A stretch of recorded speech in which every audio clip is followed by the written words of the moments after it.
अच्छा स्टूडेंट, देखिएगा ये एक रिकर्जन का फंक्शन मैंने इस स्लाइड में ऐड किया है। पहले से मतलब ये स्लाइड में था और हमें देखना ये है कि बेसिकली इसका आंसर क्या आना है। ठीक है ना। फाइनली जब ये बाहर यहाँ से निकलेगा तो ये क्या आउटपुट जो है वो आपको देगा। ठीक है, तो आप देख रहे हैं कि इसमें अब दो बेसिकली रिजल्ट्स हैं और वो रिजल्ट्स आपको नजर आ रहे हैं, इंटीजर ऐड, इंटीजर आई, इंटीजर जे, और आई इज इक्वल टू 0 हो तो जे को प्रिंट करके रिटर्न कर दें, वरना फिर एक वैल्यू जो है वो कम करके दोबारा से इसी फंक्शन को कॉल कर ले। ठीक है, समझ लो कि ये प्रिंटिंग जॉब है। रिटर्न जे का मतलब है प्रिंट जे, मिसाल के तौर पर, और एग्जिट कर दे, ब्रेक कर दे। तो अगर हम इसको देखते हैं, इस रिकर्जन को देखते हैं, तो आप इस रिकर्जन को कैसे सॉल्व करेंगे। देखें, ये तो हार्ड कोडेड जुमला है कि अगर आई की वैल्यू 0 हो जाए तो रिटर्न जे हो जाएगा। ये इनिशियल कंडीशन है, यानी आई जब तक चलता रहेगा आई पे कंडीशन लगाई हुई रहना। अगर हम इसको सॉल्व करने की कोशिश करें तो किस तरह सॉल्व कर रहे होंगे, इसकी ट्री डायग्राम या इसका वर्किंग मैकेनिज्म या इसकी सारी चीज़ें कैसे होंगी, है ना, ये भी हमें सोचना है।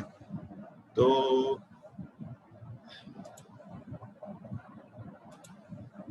अब जरा इसको हम अपने तरीके से सॉल्व करते हैं। तो कहता है कि यूजिंग सब्स्टिट्यूशन मॉडल एट 3,7, मिसाल के तौर पर 3,7 आपने पास किया अपने एल्गोरिथम में। क्या है कि ये उस वक्त तक चलता रहेगा जब तक कि ये आई जीरो ना हो जाए, और आई एक एक करके कम हो रहा है।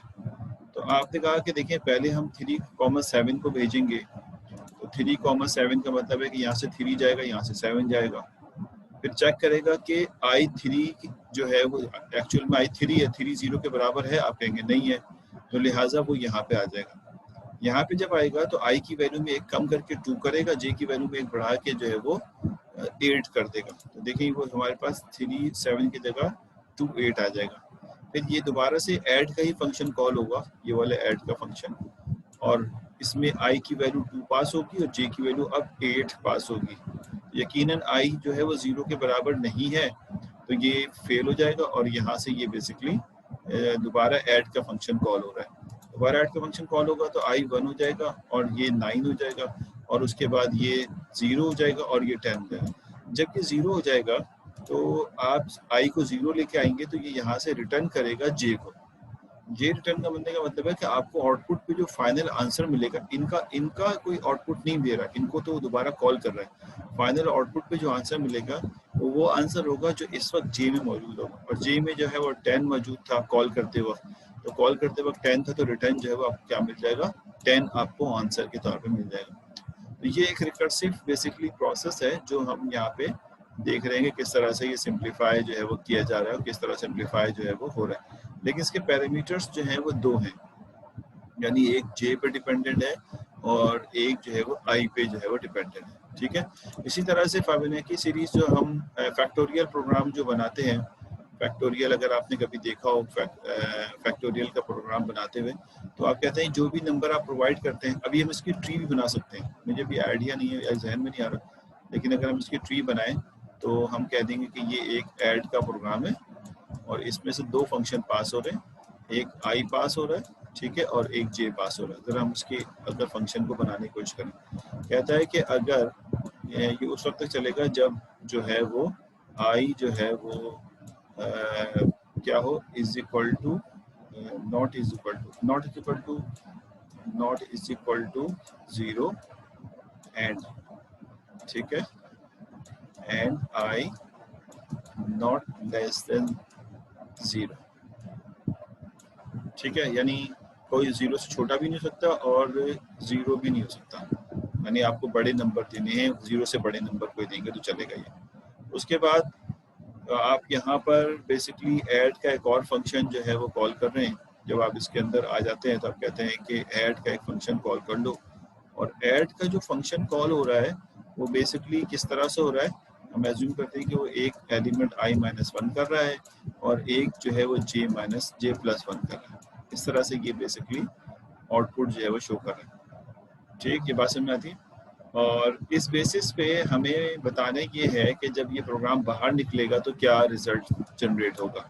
तो हम इसकी अगर ट्री डायग्राम यानी अगर जनरेट करते हैं, सॉरी मैं ट्री बनाने जा रहा था, तो ऐड में अगर हम यहाँ से पास करते हैं नंबर 1 I और नंबर 2 J, तो यकीनन ये बेसिकली इस चीज़ को चेक करेगा कि इसकी कम मतलब ये रिटर्न में क्या कमी है। तो इसकी एक ही जॉब है, तो एक जॉब होने की वजह से ये स्ट्रेट आ जाएगा, एक ही ब्रांच बनेगी इसकी, और वो ऐड में एक ही ब्रांच की वजह से ये आ जाएगा। अगली दफ़ा कॉल होगा I-1 के लिए और ये कॉल होगा J+1 के लिए। समझ आ रही है? इस तरह ये ट्री आगे की तरफ बढ़ती जाएगी।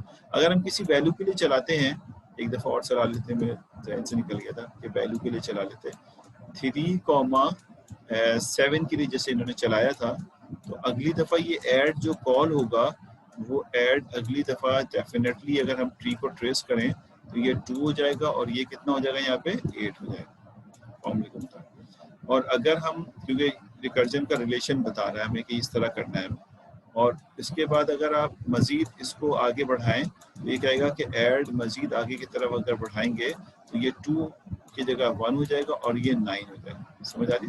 उसके बाद मज़ीद आगे बढ़ाएंगे तो ये वाला ऐड जो है यहाँ पे ये 0 हो जाएगा और ये 10 हो जाएगा। इसने कहा यहाँ पर आने के बाद ये यकीनन रन नहीं होगा मज़ीद फर्दर, क्योंकि इस वक्त यहाँ पे ये फेल हो जाएगा। फेल होने पे जो इसका ये एलिमेंट है वो आउटपुट पे आपको शो कर देगा, यानी आप के पास ये वाला एलिमेंट जो है वो आउटपुट पे शो होने के बाद रिटर्न पे आप चले जाएंगे। यानी आपने यहाँ से ट्रेसिंग शुरू की, पहले इसको आप स्टैक में रखेंगे, फिर आप इसको स्टैक में रखेंगे, फिर इसको स्टैक में रखेंगे और फिर इसको स्टैक में रखेंगे। लेकिन कंडीशन फेल होने की वजह से आप जब स्टैक से वापस आ रहे होंगे तो सिर्फ जो फाइनल वैल्यू है जे की, जो आखिरी वाला वैल्यू है, इसको आप आउटपुट पे भेज के बाकी सबसे जो है वो एज इट इज़ बाहर निकल जाएंगे। जो हमारे ट्रेसिंग का मकसद है, ये जो ट्रेसिंग होती है बेसिकली एल्गोरिथम को देख के की जाती है। ठीक है, अच्छा जी। स्टैक पॉप नहीं होगा, बिल्कुल होगा। देखिए मैं फिर बता देता हूँ, ये ट्री को मैं अगर बना रहा हूँ, मैं इसको ट्री को लिख देता हूँ सही तरीके से यहाँ पे। अगर आप कहते हैं ऐड और 3,7, ठीक है, आपने कॉल किया, तो आपके पास अगला टारगेट क्या होगा कि ये कॉल होगा और कॉल होके बेसिकली आपको अगली वैल्यू प्रोवाइड करेगा। अगली वैल्यू क्या प्रोवाइड होगी यहाँ पे, ऐड, और ये हो जाएगी 2,8 जो फॉर्मूले के मुताबिक हमें नजर आ रहा है। उसके बाद इसकी अगली वैल्यू क्या होगी, वो कहता है अगली वैल्यू बेसिकली इसकी होगी, ये मजीद जो है वो हमारे पास एक और फंक्शन ऐड का कॉल होगा जो कि आ जाएगा ऐड और यहाँ पे आ जाएगा 1,9। ठीक है, उसके बाद फिर मजीद एक और दफ़ा ये रिकर्जन कॉल होगा। रिकर्जन कॉल की फेलियर तक ये कॉल होता रहेगा। तो रिकर्जन कॉल का फेलियर कहाँ पर है, फेलियर 0 पे और यहाँ 10 आ जाएगा। ठीक है, ये हमारे पास टोटल एक्सपेंशन है, टोटल एक्सपेंशन है। अब इसको हमें ट्रैवर्स नहीं किया, अब हम इसको ट्रैवर्स करने जा रहे हैं। अभी एक्सपेंड किया खाली। ट्रैवर्स कैसे करेंगे, ट्रैवर्स करने के लिए आप कहेंगे कि भाई देखो हमारे पास बेसिकली जब हम यहाँ से चलेंगे तो सबसे पहले जो स्टैक आपके पास होगा, जो अभी मैं स्टैक यहाँ बना रहा हूँ, जो आपके पास स्टैक होगा उसमें आप सबसे पहले ऐड 3,7 रख देंगे। 3,7 समझ आती बात है, ऐड 3,7। उसके बाद फिर आप मजीद आगे जाएंगे, मैं अभी आपका सवाल देख नहीं रहा हूँ, थोड़ी देर में लेता हूँ। मजीद आगे जाएंगे, जब भी आप नीचे की तरफ ट्रैवर्स कर रहे हैं, ब्रांच एक ही है नहीं, मजीद आगे जाएंगे तो यहाँ पे आपके पास आ जाएगा ऐड, ठीक है, क्योंकि सॉल्व नहीं कर सकते इनको, तो ये आ जाएगा 2,8। ठीक, स्टैक में ऐसे ही स्टोर हो रहे हैं, जिसका रिजल्ट नहीं निकाल सकते वो एज इट इज स्टोर होते रहेंगे। उसके बाद फिर मजीद आप आगे जाएंगे और इस तरह से अगली दफ़ा जो हमारे पास स्टैक में आ जाएगा यहाँ पे ऐड और 1,9, और उसके बाद फिर एक एलिमेंट और भी स्टैक में जाएगा जो बाद में बाहर निकलेगा और वो है ऐड, ठीक है, 0,10। ये बेसिकली स्टैक में चला जाएगा। जब हम यहाँ पे इसको इंसर्ट कर रहे होंगे तो हमारे पास जो सिचुएशन होगी वो ये होगी कि आपने यहाँ तक की रीडिंग कर ली है। अब जब रीडिंग करी है तो इसकी वजह से कंडीशन फेल हुई है। कंडीशन फेल होने पे जो आउटपुट है ना वो तो उसने देना है ना, तो वो जे को आउटपुट में दे देगा। जो भी इसका आउटपुट देने का कंडीशन लिखा हुआ है वो इस बेसिस पे उसको आउटपुट देगा, यानी 10 आपका आउटपुट आ जाएगा। तो इस वक्त जब आप यहाँ से घूम रहे हैं तो आप इस वाले कॉल पे दोबारा नहीं आएंगे। समझने की कोशिश करना जो सवाल पूछ रहा है मुझसे, इस वाले कॉल पे दोबारा नहीं आएंगे।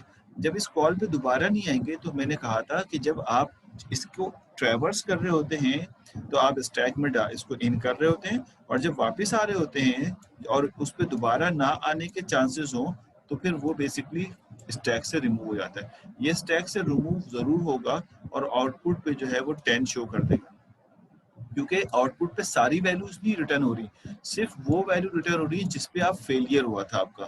तो फेलियर 0 पे हुआ था, उसका जे रिटर्न हो जाएगा, 10 आंसर आ जाएगा। उसके बाद जब आप इसके पास जाएंगे, इसने सिर्फ हेल्प किया है इसको एक्सपेंड करने में, इसका अपना कोई रोल नहीं था।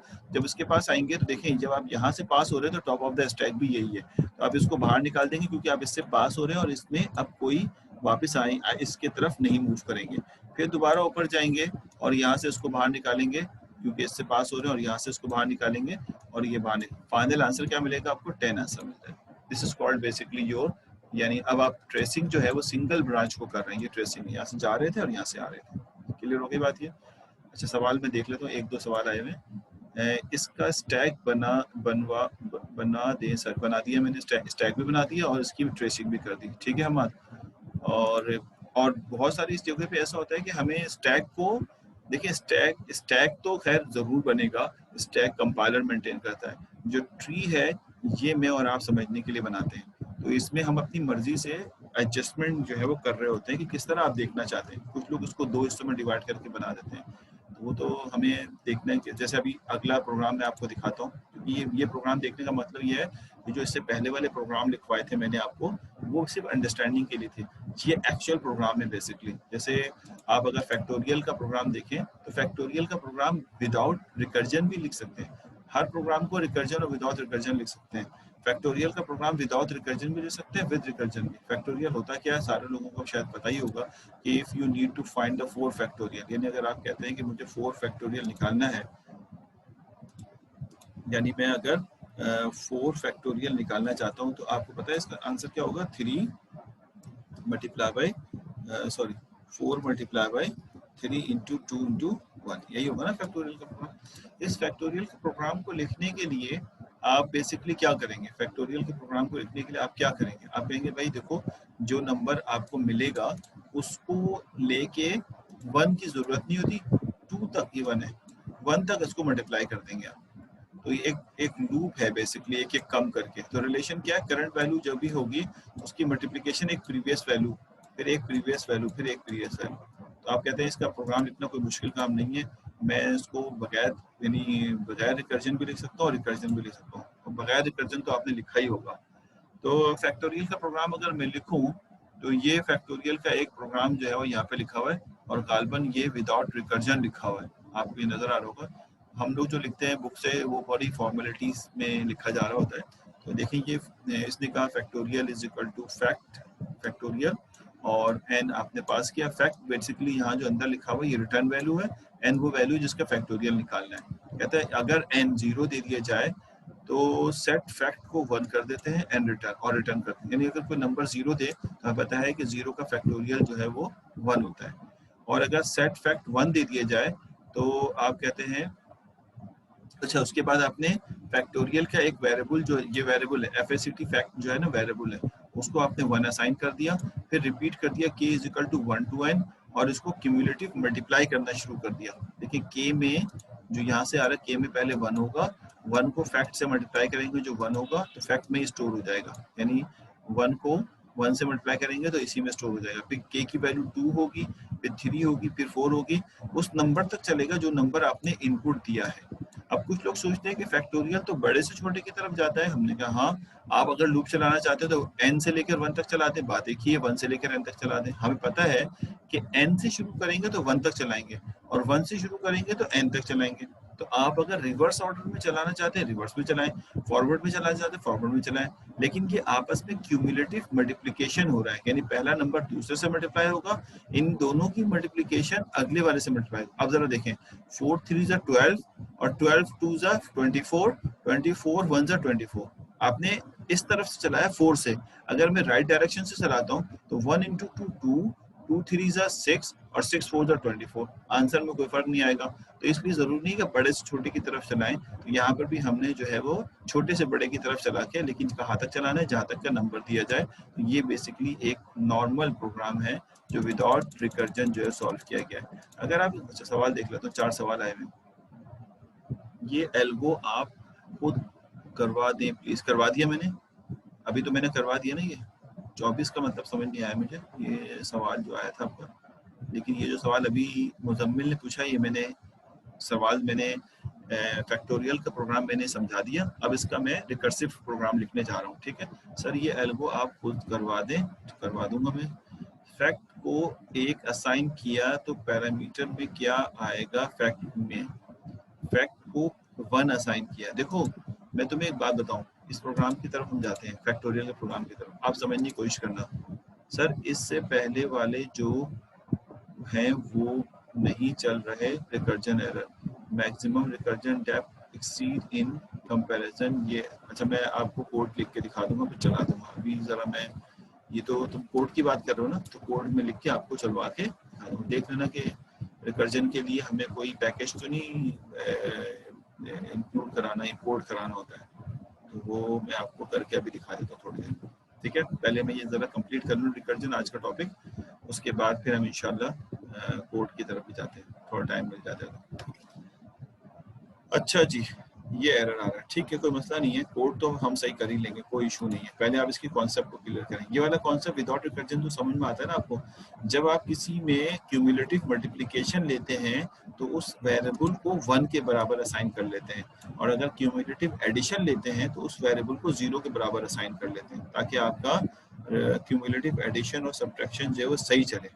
ये समझ में आ गई? उसी की बेसिस पे इसको हमने चलाया। अगर इसका हम रिकर्सिव एल्गोरिथम चलाएं तो देखिए ये 3 लाइनों में रिकर्सिव एल्गोरिथम है। अच्छा मैं सवाल फिर देख लेता हूँ।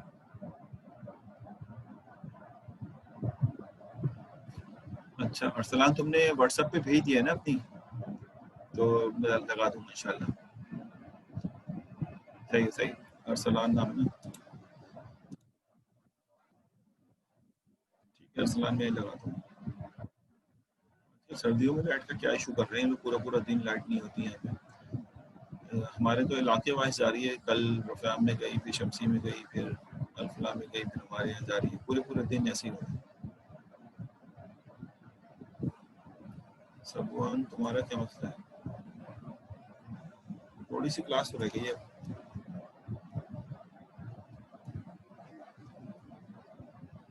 अच्छा जी चलो कोई बात, आगे बढ़े हम। देखिए ये प्रोग्राम फैक्टोरियल का एक रिकर्सिव बेस्ड प्रोग्राम है। इसमें आप देखें तो कहता है कि अगर n 0 है तो रिटर्न 1 कर दें। यहाँ से ये मैंने रिटर्न लिखा है, तो रिटर्न जो है वो होगा, लेकिन 1 रिटर्न होगा। तो कहता है सेट फैक्टोरियल। अब देखिए फैक्टोरियल का प्रोग्राम आपने लिखा, set factorial n into fact, n into fact, और फैक्ट जो है बेसिकली जो रिजल्ट आया आपने उसको मल्टीप्लाई कर दिया। जो रिजल्ट आपके पास फैक्ट में था उसको, यानी फैक्ट में जो रिजल्ट आपने पहले से रखा था यहाँ पे, यानी फैक्ट में 1 रखना पड़ेगा, उसको n से मल्टीप्लाई कर दिया, और फिर उस फैक्ट को n-1 के साथ पास कर दिया। समझ आ रही बात है? तो इस तरह से आपका फैक्टोरियल का प्रोग्राम जो है वो यहाँ पे चलता चला गया। रिटर्न आप यहाँ पे फैक्ट कर दें। अब ये बात बोलेंगे कि ये तो समझ ही नहीं आया हमें क्या हो गया यहाँ पे। मैं इसको एक आसान लफ्जों में बता दूँ, इसको एक लाइन में भी लिख सकते हैं, एक लाइन में भी लिख सकते हैं इसको। आप कहेंगे कि अगर if n is equal to 0 then आप क्या लिख सकते हैं, रिटर्न रिटर्न यहाँ पे 1 कर दें, एल्स। ठीक है, एल्स में क्या होता है? एल्स में आप कहेंगे कि भाई होगा ये कि आप एक फंक्शन जो है वो कॉल करेंगे, और वो इस तरह के n मल्टीप्लाई बाय, अगर आपने फंक्शन लिखा है फैक्टोरियल का, यानी ये फंक्शन अगर आपके पास जो चल रहा है ये फैक्टोरियल का प्रोग्राम है अगर, तो फैक्टोरियल में से आपने पास किया इसमें से n। अब मैं कोई और, अब ये एक नया प्रोग्राम नए अंदाज में लिख रहा हूँ, इसलिए आप परेशान ना हो। ये आपने कहा कि रिटर्न 1, और अगर आपके पास एल्स है, अगर 0 नहीं है तो फिर आप ये बेसिकली रिजल्ट में निकाल रहे होंगे। ठीक है, फैक्टोरियल और फैक्टोरियल में से बेसिकली कम क्या करेंगे आप यहाँ पे n-1 करके इसको मल्टीप्लाई कर देंगे n से। इन दोनों प्रोग्राम में कोई फर्क नहीं है, सिर्फ लिखने के अंदाज में फर्क है। ये जो लिखा हुआ है ब्लू पे ब्लू लिख दिया मैंने, क्या किया, ये जो लिखा हुआ है फैक्टोरियल n, अगर n 0 है, ठीक है, तो वो बेसिकली रिटर्न कर दे 1, वरना n इंटू फैक्टोरियल -1। अगर मैं इसकी ट्री बनाता हूँ, देखें अगर ट्री बनाता हूँ तो ट्री में सबसे पहले आप कहेंगे कि हमारे पास जो कोड है वो कुछ इस तरह से है कि इसको मैं कलर चेंज कर दूँ पहले तो।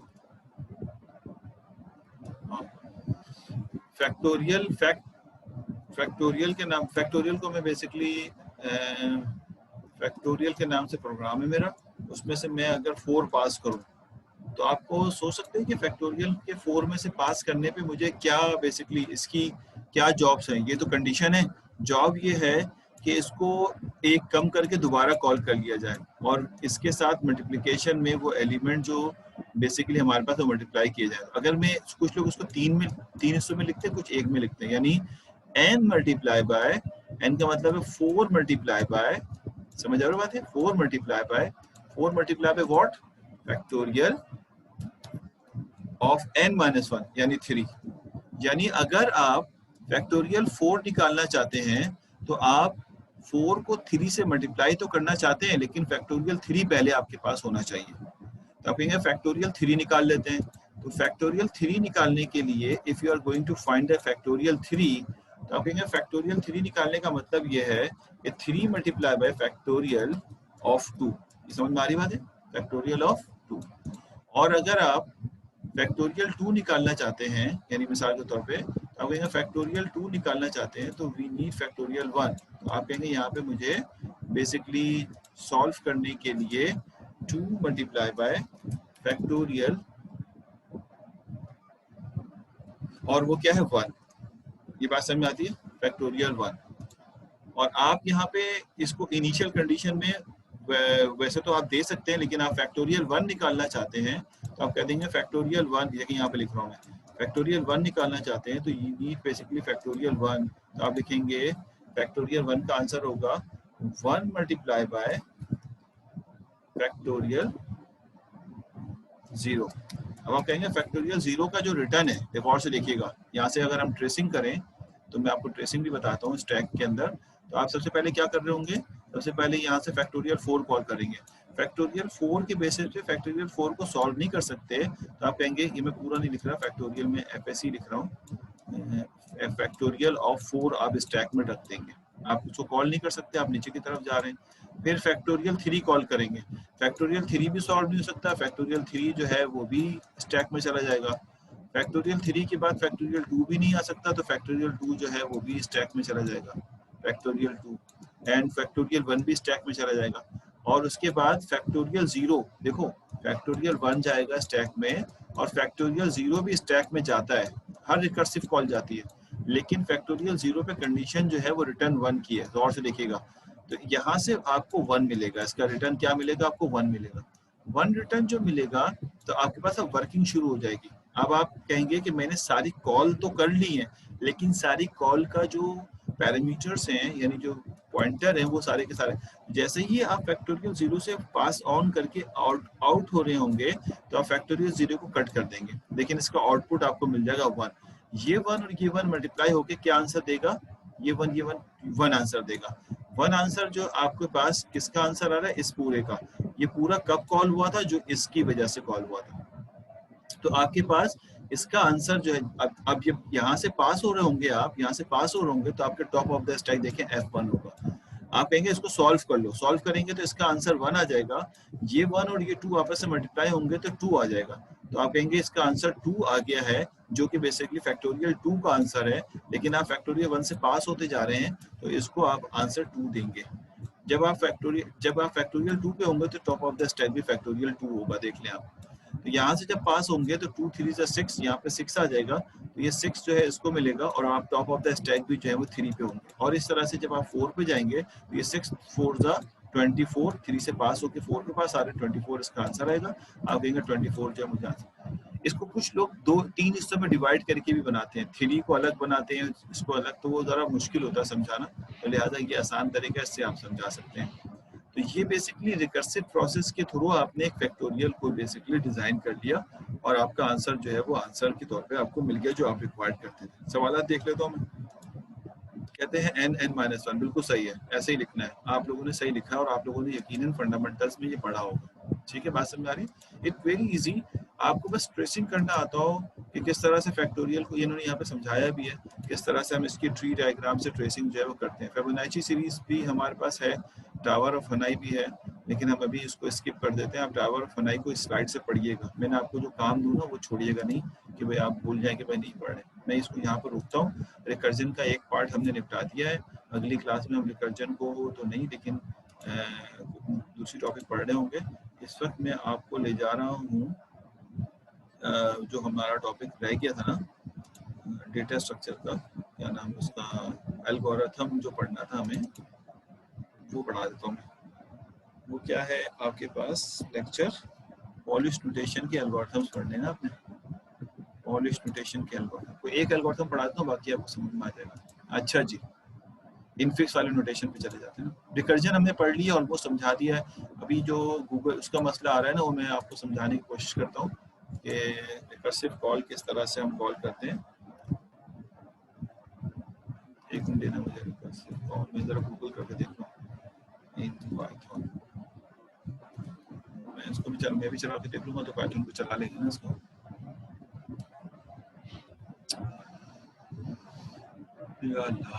अच्छा जी, मैं इस वाले को स्टॉप करता हूँ, अगली स्क्रीन शेयर करता हूँ। पॉलिश नोटेशन आपको याद होगा, पॉलिश अभी मैं असाइनमेंट दे दूंगा ना आपको एक, तो आपको पॉलिश नोटेशन के और सवाल भी मिल जाएंगे जिससे आपको काम आसान हो जाएगा। अच्छा जी, हमने कहा था पॉलिश नोटेशन, अगर आपको याद हो, आपने थोड़ा पढ़ा ही होगा, माशाल्लाह आप लोग तो पढ़ने लिखने वाले स्टूडेंट हो और पढ़ ही हो, मैंने देखा है।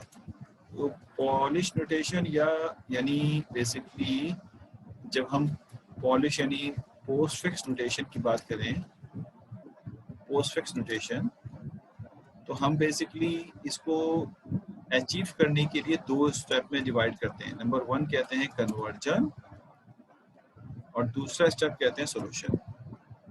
ठीक है, हम लोग यानी कन्वर्जन का मतलब ये है मेरे भाई कि किसी ने कहा है कि 2 plus bracket 3 plus 9 bracket close multiply by 7 और प्लस माइनस 6 और फिर प्लस फिर ब्रैकेट और फिर 23 माइनस 10। सपोज करो ये सवाल है और कोई कहता है इसका आंसर निकालो, कंपाइलर से कहता है, तो आप कहते हैं कि इसको सॉल्व करने के लिए 2 स्टेप प्रोसेस है, एक इसका कन्वर्जन है और एक इसका सॉल्यूशन है। एग्जाम में आपने अपने आप को अपडेट रखना है, टाइम वेस्ट नहीं करना है। यानी जो चीज आपको दी गई है, आपसे सवाल जरूरी नहीं कि वो दोनों पूछे। आपसे पूछेगा इसका कन्वर्जन कर दें, तो आप इसका कन्वर्जन करेंगे। आपसे पूछेगा कि भाई सोल्यूशन कर दें, तो जब सोल्यूशन पूछेगा तो आपको यकीनन पोस्ट फिक्स नोटेशन देगा, वो आपको करने की जरूरत नहीं पड़ेगी आपको। तो लेकिन क्योंकि असाइनमेंट वगैरह में आपको सारा काम सिखाना मकसद होता है, तो लिहाजा आपको सवाल दिया जाता है तो उससे कन्वर्जन भी मांगते हैं और सोल्यूशन भी मांगते हैं। सोल्यूशन का मतलब है इसका फाइनल आंसर क्या होगा, तो कंपाइलर पहले इसको कन्वर्ट करेगा पोस्टफिक्स या प्रीफिक्स में, उसके बाद उसका सोल्यूशन जो है वो निकाल के आपको देगा। समझ आती बात है? अब हमारे पास दोनों के एल्गोरिथम है, कन्वर्जन का भी है और सोल्यूशन का भी है। आपको याद होगा कन्वर्जन के कोई 4 रूल थे। कन्वर्जन के 4 रूल कौन से थे? ऑपरेंड लेफ्ट टू राइट, हम रिकर्जन लेफ्ट टू राइट हम इसको स्कैन करेंगे, कोई ऑपरेंड आएगा आउटपुट पे जाएगा, ऑपरेटर आएगा तो हम उसको पुट कर देंगे कहाँ पे, स्टैक में। स्टैक में पुट करने से पहले ये देखेंगे कि स्टैक में ऑलरेडी क्या है। अगर स्टैक में सिमिलर प्रेसिडेंस का ऑपरेटर होगा तो उस ऑपरेटर को स्टैक से बाहर निकाल देंगे, उस ऑपरेटर को स्टैक से बाहर निकाल देंगे और उसके बाद फिर हम आगे की तरफ मूव। लेकिन अगर हायर ऑपरेटर आ रहा है तो उसको स्टैक में एज इट इज कॉपी कर देंगे। ब्रैकेट का और इसका सब रूल, ये रूल बेसिकली हमें अपने एल्गोरिथम में इंसर्ट करना है। कन्वर्जन, माशाल्लाह अम्माद भाई तो बहुत फास्ट जा रहे हैं, टक इन्होंने कन्वर्जन करके दे दिया। मैं हमारा मुझे पता नहीं है कि सही है गलत है, लेकिन ये तुमने माशाल्लाह बहुत एक्टिवली जो है पार्टिसिपेट कर रहे हो तुम क्लास को। अम्माद, एहतिशाम, साथी सारे लोग हैं माशाल्लाह। क्लास बहुत अच्छी है आपकी। नंबर मैं कहता हूँ नंबर कमाना मुझे इतना वो नहीं हो, तो मैं इंशाल्लाह कोई कंपनसेशन दे दूंगा, लेकिन आपकी क्लास अच्छी है माशाल्लाह। अच्छा जी, आइए ये समझ में आ गया ना। तो first we will read basically conversion algorithm. हम कन्वर्जन एल्गोरिथम पढ़ लेते हैं कि कन्वर्जन एल्गोरिथम किस तरह काम करता है। तो एल्गोरिथम यहाँ लिखा हुआ है, इसको हम यहाँ पे डिस्कस करते हैं। कन्वर्ज, एक मिनट देना मुझे, क्या किया है।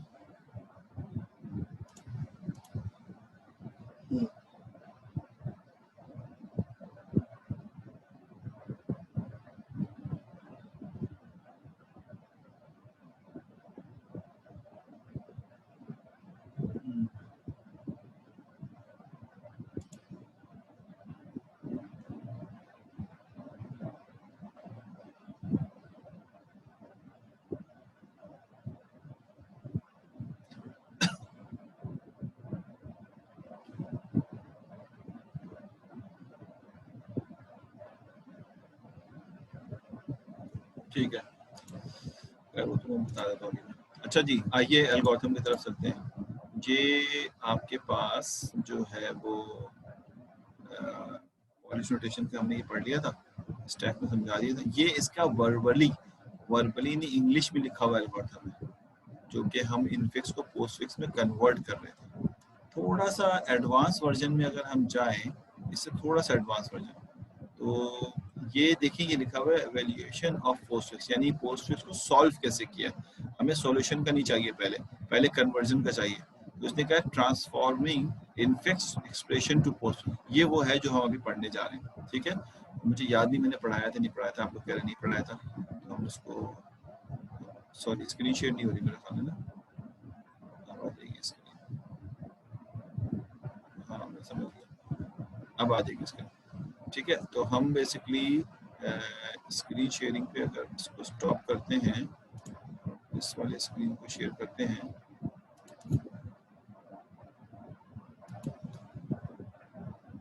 हमें स्टैक थोड़ी पढ़ना है यार, ये क्या मैं इसको क्यों शेयर कर रहा हूँ, ये पढ़ना है।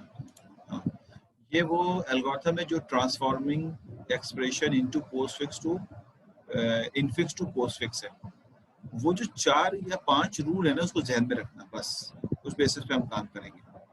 कहता यह है कि एल्गोरिथम में suppose Q is an arithmetic expression. Q जो है वो हमारा अरिथमेटिक एक्सप्रेशन है, रिटन इन इनफिक्स फॉर्मेट, ये इनफिक्स में लिखा हुआ है। This algorithm find the equivalent postfix expression, और ये बेसिकली आपको इक्विवेलेंट पोस्टफिक्स एक्सप्रेशन जो है वो प्रोवाइड करेगा। मेरी बात समझ रहे हो? तो कहता है कि कैसे करेगा, आइए स्कैन Q, अब हम करेंगे क्या, scan Q from left to right and repeat step 3 to 6। ये मैंने कराया है यार, मुझे लग रहा है 3 to 6 for each element of Q until the input element are completely scan. ये उस वक्त तक करते रहेंगे जब तक कि आपका जो है वो सारे एलिमेंट रीड ना हो जाए। अगली लाइन में जाते हैं, लाइन नंबर 3। हमें रिपीट कौन सी लाइनों को करना है, 3 से लेकर 6 तक। ठीक है, 3 से लेकर 6 तक की लाइनें रिपीट होंगी, ये 3 से लेकर 6 तक की लाइनें रिपीट होंगी। और 12, ठीक है कोई बात नहीं, करवा देता हूँ दोबारा, अब तो शेयर हो गई ना स्क्रीन। अच्छा दोबारा से बता रहा हूँ, दोबारा शुरू से बता रहा हूँ, कोई स्टूडेंट कंफ्यूज ना हो कि मैं जल्दी भाग रहा हूँ, वैसे तो कर यही रहा हूँ। ये टाइम थोड़ा कम लग रहा था मुझे, 3 बज गए, मेरी असेंबली क्लास भी एक है। अच्छा फिर बताता हूँ, आपके पास जो नोटेशन है, जो जो एक्सप्रेशन है वो Q में है, और आप आउटपुट जो दोगे वो बेसिकली P में। पाइथन में तो बहुत आसान है ना, पाइथन की जो लिस्ट होती है वो हेट्रोजेनियस होती है, Q में इनपुट ले लो और P में आउटपुट दे दो उसका। ठीक है, अब वो बता रहे करना क्या है, हमें कह रहा है अगर Q में इनपुट है तो हम Q को स्कैन करेंगे लेफ्ट टू राइट। ठीक है, और कहाँ से कहाँ तक, कौन सी लाइनें हो रही है, 3 से 6, ये प्लानिंग में शामिल है, 3 से 6 लाइनें आ जाएंगी। अब देखें लाइन नंबर 3 पहले आया, लाइन नंबर 3 में आया, कहता है if an operand is encounter, यानी आप पहला कैरेक्टर रीड कर रहे हैं, पहला कैरेक्टर। अब पहला कैरेक्टर कुछ भी हो सकता है, इन्होंने जरा सा एल्गोरिथम को इतना एफिशिएंट नहीं लिखा, हमें इफ एल्स लिखना चाहिए था। ठीक है, बॉडी में क्या लिखना चाहिए, इफ एल्स। ये अच्छा है कि नहीं लिखा, ताकि आप उसको इफ एल्स में खुद लिखें। अब देखें, अगर आप पहला कैरेक्टर रीड कर रहे हैं मिस्टर स्टूडेंट, अगर आप पहला कैरेक्टर रीड कर रहे हैं तो आपके पास 3 या 4 ऑप्शंस हैं। नंबर 1, वो ऑपरेंड हो सकता है, वो ब्रैकेट ओपन हो सकता है, ठीक है, ये बात समझ आ रही है। लेकिन वो पहला कैरेक्टर अगर रीड कर रहे हैं, वो बेसिकली नहीं हो सकता है। क्या नहीं हो सकता है कि वो कोई ऑपरेटर नहीं हो सकता और क्लोज ब्रैकेट नहीं हो सकता। ये सब उस वक्त आते हैं जब आप बेसिकली कुछ एलिमेंट रीड कर चुके होते हैं। तो पहला कैरेक्टर अगर होगा तो 2 चीजें, ओपन ब्रैकेट या ऑपरेंड। तो इसने लेकिन सबके लिए चेक किया, अगर an operand is encounter, अगर कोई ऑपरेंड आता है तो ऐड इट टू पी, उसको कहाँ ऐड कर दे, पी में ऐड कर दे। ये बात हम पढ़ चुके हैं। कोई अगर ऑपरेंड आता है, ऑपरेंड यानी 2, 3, 5, तो उसको आप आउटपुट में रखते हैं। If a left parenthesis is encountered, अगर कोई लेफ्ट पैरेंथेसिस आता है तो उसको स्टैक में पुश कर दें। ये बात समझ आ गई, क्योंकि हम भी पढ़ चुके हैं। ये देखिए लिखा हुआ इंग्लिश में ही है यहाँ पे भी, लेकिन आप पुश करने के लिए पुश का मेथड यूज करेंगे स्टैक का। यानी अगर आपने कहा कि मैंने एक एलिमेंट रीड कर लिया है, तो ये आप बेसिकली पुश कर देंगे। मैं तो आप सजेस्ट करूंगा इसका कोड लिख चुके होना चाहिए अब तक आपको। अब 5वें लाइन में क्या लिखा हुआ है कि इफ एन ऑपरेटर, ऑपरेटर में देखिए सर्कल डॉट लिखा हुआ है, क्योंकि ऑपरेटर 5 किस्म के हैं, plus, minus, multiply, divide, power. इन 5 में से कोई भी ऑपरेटर आए तो वो जो सर्कल डॉट है ना, ये इन 5 को रिप्रेजेंट कर रहा है। वैसे 5 में से कोई भी आ जाए, if an operator is encountered then repeatedly pop from the stack and add to P each operator which has the same precedence as the same precedence as or higher precedence than the circle dot। ये वही जुमला है, इसको जरा गौर से सुन लीजिए कि आपके पास एक ऑपरेटर इनकाउंटर्ड होता है, उस ऑपरेटर ने स्टैक में तो जाना ही जाना है, उस ऑपरेटर ने स्टैक में। लेकिन अगर मिसाल के तौर पे यहाँ पर ब्रैकेट है, उसके बाद प्लस है, माइनस है, और अगर यहाँ पर दोबारा से प्लस आ रहा है, और सुनिएगा ये प्लस आ रहा है, तो प्लस जब आएगा तो इसने कहा रिपीटेडली का मतलब है आप सारे एलिमेंट बाहर निकाल दें, एक नहीं सारे एलिमेंट बाहर निकाल दें जिसकी प्रेसिडेंस आने वाले ऑपरेटर के बराबर या हायर हो, जो ऑलरेडी स्टैक में है, सारे एलिमेंट निकाल दें। तो अगर प्लस आ रहा है तो आप देखेंगे कि top of the stack minus है, जो इक्वल प्रेसिडेंस है। हम लोग को लगता है कि माइनस कम होता है, लेकिन दोनों इक्वल प्रेसिडेंस है, ये बता चुका हूं मैं आपको। इस इक्वल प्रेसिडेंस की वजह से माइनस को हम बाहर निकाल देंगे। बाहर निकाल के कहाँ रखेंगे, इसने कहा है आउटपुट पी में डाल देंगे। उसके बाद जब कि माइनस खत्म हो जाएगा तो प्लस को हम रखने की कोशिश करेंगे, लेकिन एक प्लस और एग्जिस्ट करता है यहाँ पे। इसने कहा रिपीटेडली सारे वो ऑपरेटर बाहर निकाल दें जो कि बेसिकली हायर प्रेसिडेंस या इक्वल प्रेसिडेंस के स्टैक में मौजूद हैं। तो आप इनमें से इन दोनों को बाहर निकाल देंगे और प्लस को यहाँ इंटर कर देंगे। ये बेसिकली कुछ भी नहीं है। तो कहता है repeatedly pop from stack and add to P each operator which has the same precedence और the higher precedence than this one. ये तो एक बात हो गई, ठीक है, जो मैंने यहाँ पे बताया।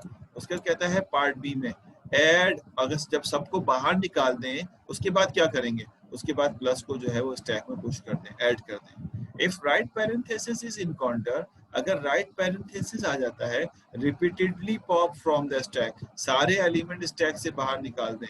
कौन से सारे एलिमेंट, वो सारे एलिमेंट जो ओपन ब्रैकेट तक मौजूद है, until left parenthesis is encounter, उस वक्त तक जब तक कि लेफ्ट पैरेंथेसिस हिट ना